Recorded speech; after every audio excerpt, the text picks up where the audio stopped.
थामिए मेरा हाथ। एक बार एक इमाम तालाब के किनारे हाथ पैर धो रहा था। अचानक उसका पैर फिसल गया और वह तालाब में गिर पड़ा।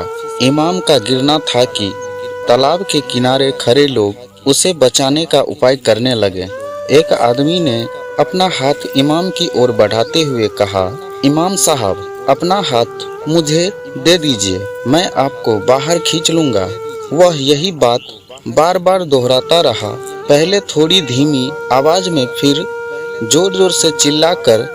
वह बेचारा लगातार एक ही बात दोहराता रहा, लेकिन इमाम ने उसका हाथ नहीं थामा। इमाम तालाब में डूबता उतरता रहा, पानी से बाहर आने के लिए हाथ पैर मारता रहा, बचाओ बचाओ चिल्लाता रहा, लेकिन उसने भूलकर भी उस मददगार के हाथ थामने के न तो लक्षण दिखाए और न उसकी तरफ एक बार भी देखा था।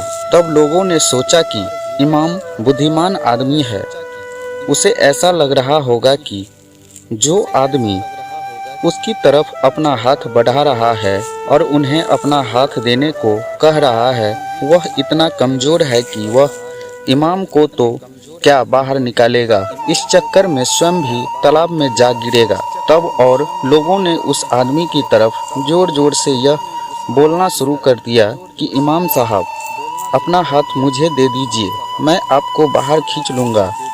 सब लोगों को यह उम्मीद थी कि इमाम साहब अपने आप तय कर लेंगे कि उन्हें किसकी तरफ हाथ बढ़ाना चाहिए, लेकिन हैरानी की बात कि इमाम ने किसी भी आदमी की तरफ अपना हाथ नहीं बढ़ाया। लोगों ने इसे इमाम की घबराहट समझा। उन्हें यकीन हो चला कि इमाम इसी तरह कुछ देर और असमंजस में रहे तो फिर उन्हें डूबने से कोई नहीं बचा सकेगा। तभी घूमता घामता खोजा वहां आ पहुंचा। खोजा पर नजर पड़ते ही बस लोगों ने मिलकर उसे विनती की कि वह किसी तरह इमाम को बचा ले। दूर से ही लोगों की चिल्लाहट सुनकर खोजा यह जान चुका था कि इमाम को बचाने के लिए अब तक क्या उपाय किए जा चुके हैं। सबके कहने पर खोजा तालाब के किनारे तक आया और सबको सुनाते हुए बोला, भाइयों, इमाम साहब अपनी जिंदगी में सिर्फ दूसरे से लेना जानते हैं, किसी को कुछ देना नहीं जानते। फिर उसने इमाम की तरफ अपना हाथ बढ़ाया और बोला, इमाम साहब, मेरा हाथ थाम लीजिए, मैं आपको बाहर खींच लूँगा।